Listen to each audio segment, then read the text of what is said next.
changing. We're flying high, creating a complaint-free world. No more, no more complaining. People, their lives are changing. We're flying high, creating a complaint-free world. No more, no more. Today is December the 7th. Again, this is from my book, Do You Love God? Imagine that God is writing a little daily message of inspiration to just you. To you, a gift sits before you. Neither the size of the box nor the wrapping paper provides a hint as to what lies inside. What could the gift be? Is it fun, functional, educational, or a smattering of all three? Will it require assembly? Is the gift something you will enjoy for years to come, or is it something you will accept with a half-hearted smile and put in the closet where it will soon be forgotten? Well, you know, today is such a gift. That's why it's called the present. This day will be fun, challenging, and some assembly will be required. But if you give yourself fully to it, today will be a gift you will remember for the rest of your life. Love God. Unexpected blessings, says my friend Jerome Johnson. He's looking forward to them this week. Well, my suggestion to you, Jerome, would be to find some and expect them. Ashley Day says, good morning. Good morning, Ashley. I am super duper excited to do something today I've never done, something I have wanted to do for a very long time. And that is I'm going to introduce you to and I'm going to interview somebody. And this person is someone I have had the good fortune to know for about 5 years. Several years ago, we were opening ourselves up to doing a new complaint-free trainer program. And we did. We launched this program and it was free. We just wanted to see if we could train people to go out and present the complaint-free message and ideally get paid for it. And several people from around the world applied and we interviewed a bunch of people. We chose 10 and we actually had 10 finish. Now, one person in that group was truly stellar. There were several. Here in the United States, that was one person, and this was a person who just has this amazing personality, and she has not only gone on to present the complaint-free message and get paid to do so, back when we were actually being paid to speak, but she has now created her own program, which is getting a lot of attention. Now, when I say program, that's the wrong word. Nobody's going to try and sell you anything today. We're going to inspire you. We're going to teach you how somebody just like you can make a huge difference in the world. And with that said, I need to put in my earphones because I don't need to hear me, but I definitely want to hear Wendy Babcock. Let me add her to the stream here. There we go. And so everybody say hello and good morning to Wendy. Wendy, good morning. Good to see you. Good morning. Good to see you. Hey, so what is all this behind you? I'm trying to read. I have my contacts in. The thing, I love you over your left shoulder there. Yep. I love you, a bushel and a peck, and a hug around the neck. It's something my grandma used to say. Oh, cute. Yes. I've heard that. I love you, a bushel and a peck and a hug around the neck. There was a song, I think. A song. Yeah. Bushel and a peck. Exactly. Yeah. So you, real quick, if you would, share with us how you came to be a part of the complaint-free movement, because I know there was a lot of things going on in your life, and it was just one of those serendipitous occurrences. It truly was. I was just in a space where I needed to push negativity out of my life and focus on the positives. So I'm a big believer in personal development. So I was listening to an Audible book by Pam Grout. And in the book, she talked about a complaint-free world and mentions Will Bowen. And I remember stopping the Audible at that spot thinking, that's brilliant. What's more negative that we do than complain? Right. And so, I started to look into who you were and the complaint-free movement, went to Facebook that day. And that's when you had announced that you were looking for people to do what you do. And here I just heard about the complaint-free movement. Didn't do any speaking of any sort, but for whatever reason, I just thought, I'm just going to jump in and apply. This just sounds like it's exactly what I need exactly right now in my life. And now you're our director of training. And we were in the process. Literally, we had put together a webinar. We were going to launch the new complaint-free trainer program because we have hundreds of people who have expressed an interest in becoming a complaint-free trainer. And COVID hit. And it felt several people were encouraging us to go ahead and do it, but I felt it was a little tone deaf to try and say, hey, I've got this program where you can go out and change the world and at the same time make money doing it. When reality is, unless you've got a home studio and a following, right now it's difficult to get booked as a speaker. So we'll get to more on that later on. Right now, I want to talk about how you've put yourself into this flow of positivity, and tell us about the Kindness Bucket Brigade and how that came about. It honestly felt like a fluke when it happened. Obviously, social media can be a breeding ground for negativity. And I was scrolling my feed one day. I saw a buy-sell trade post, and it had a lot of comments. So usually that's not a good sign when you see a lot of comments. I mean, we're talking like 80, 90 comments. Right. And I kind of just scrolled through a few of them, and I saw that people were bullying the original poster. All she was doing was asking for a ride to the grocery store. But the problem was she didn't have money to get for gas. And people just got on there and were just ripping her apart.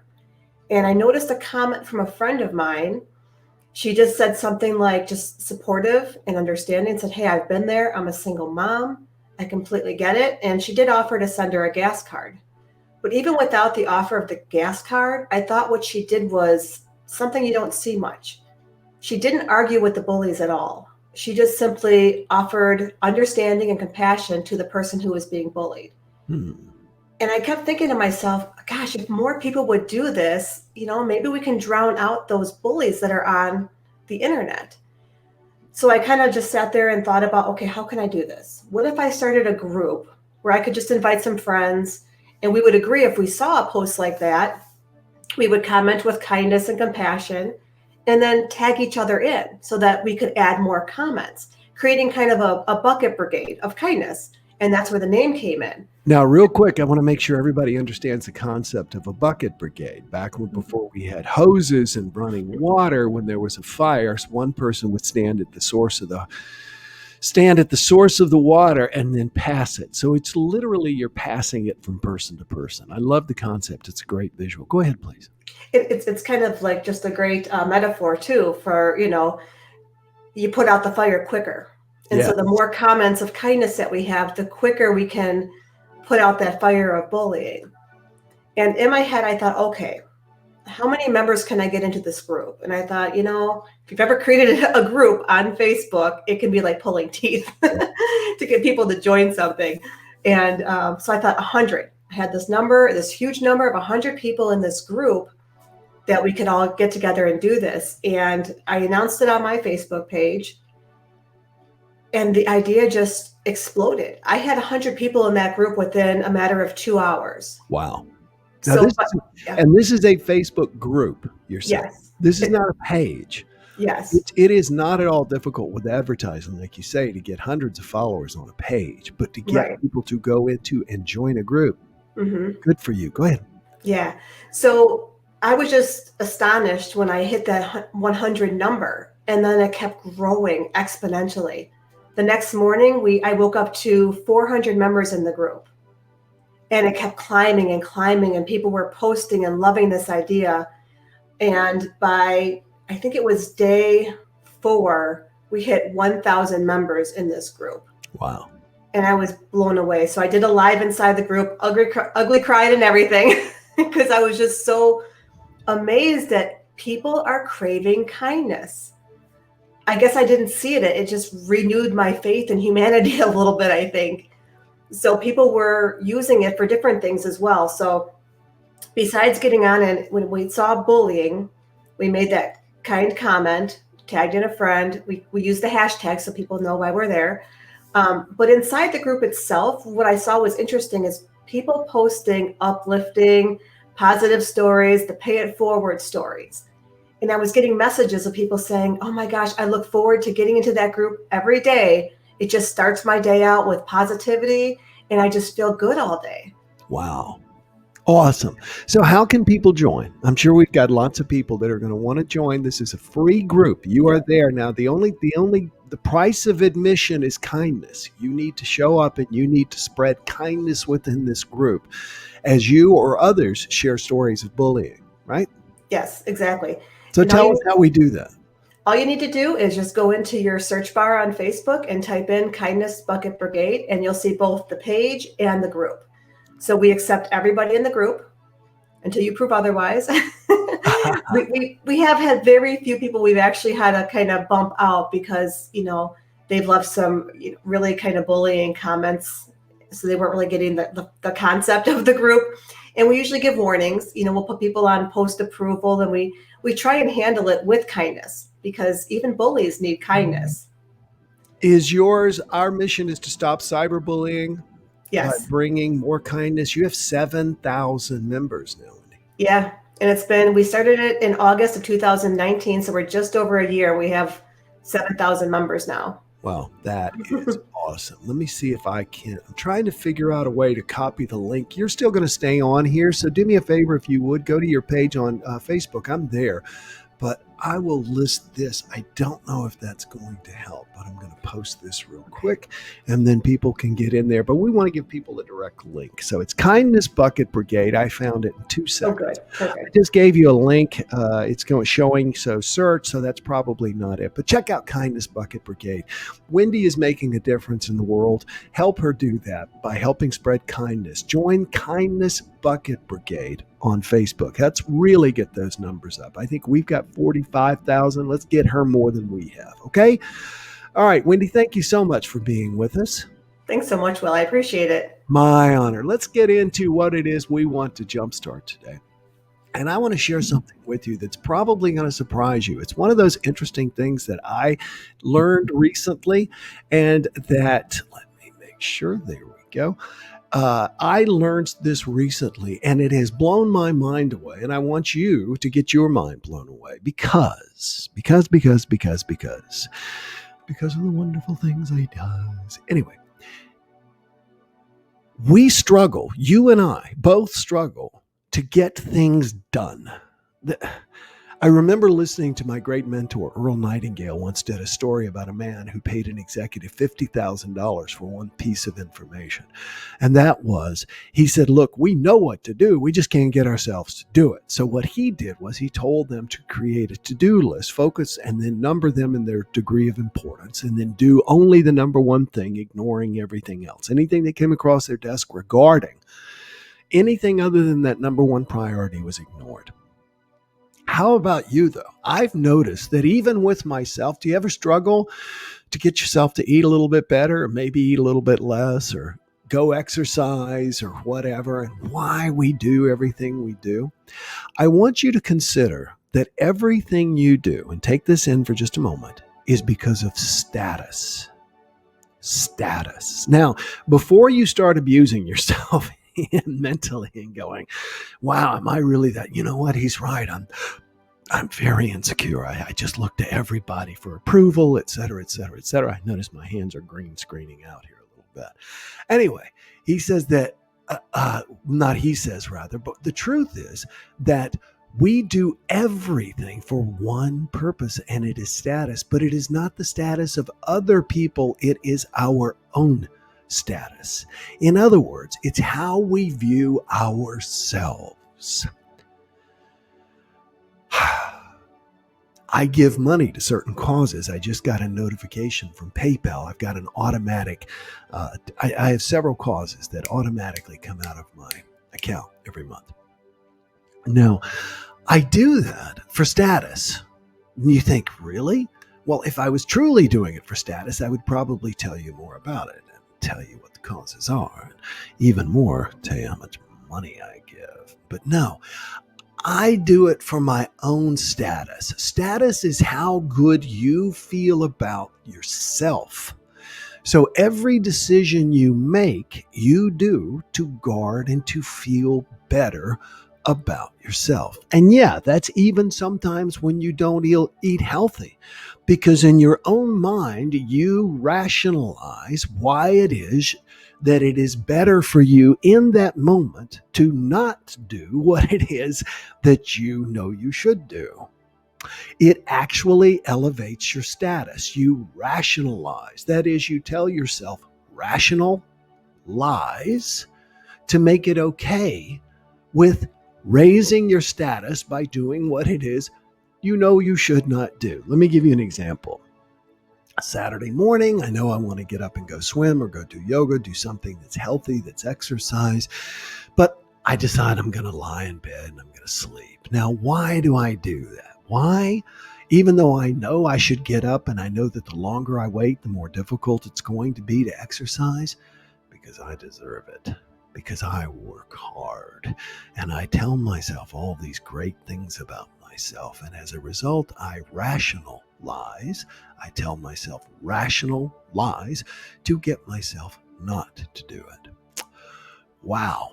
Everything we do is based on status. Now, even when you consider how we interact with other people, when I first said that everything you do is because of your status, and I'm actually going to do another jumpstart coming up in a couple of days on the fact that we jumpstart, or rather, we complain or we don't complain, all having to do with social status, that complaining is all driven by social status. Now, why is social status important?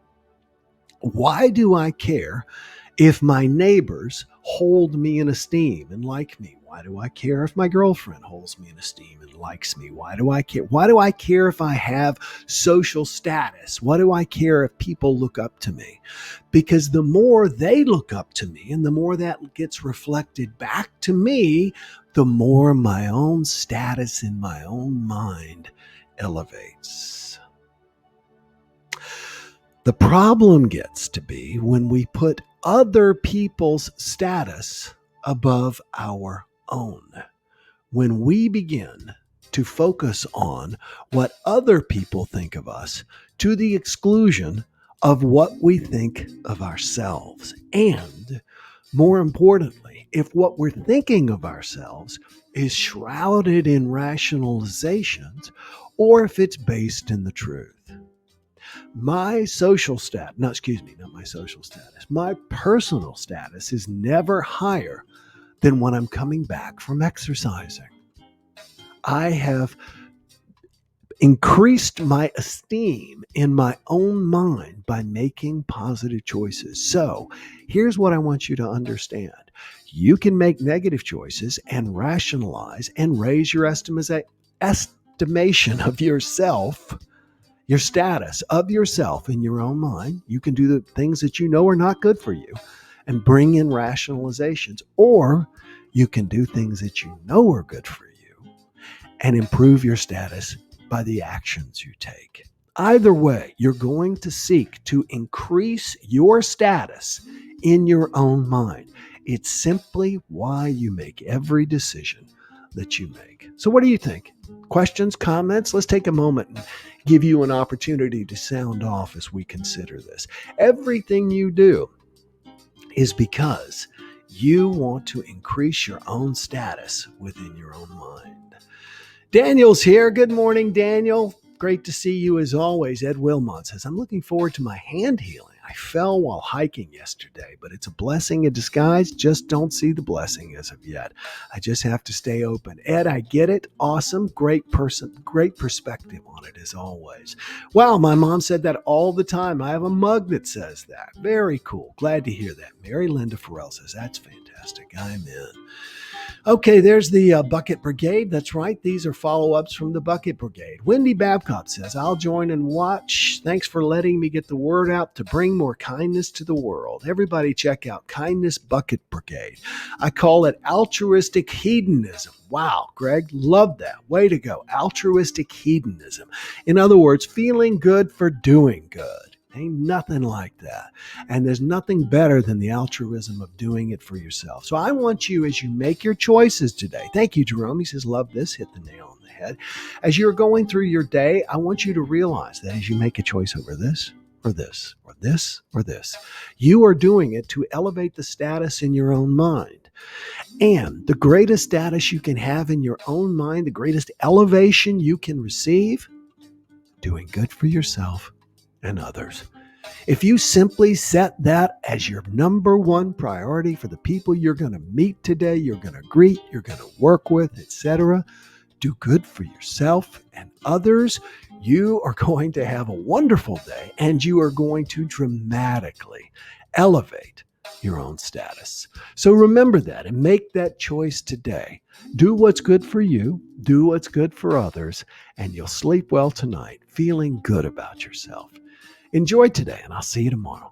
Bye-bye. No more complaining. People, their lives are changing. We're flying high, creating a complaint-free world. No more complaining. People, their lives are changing. We're flying high, creating a complaint-free world. No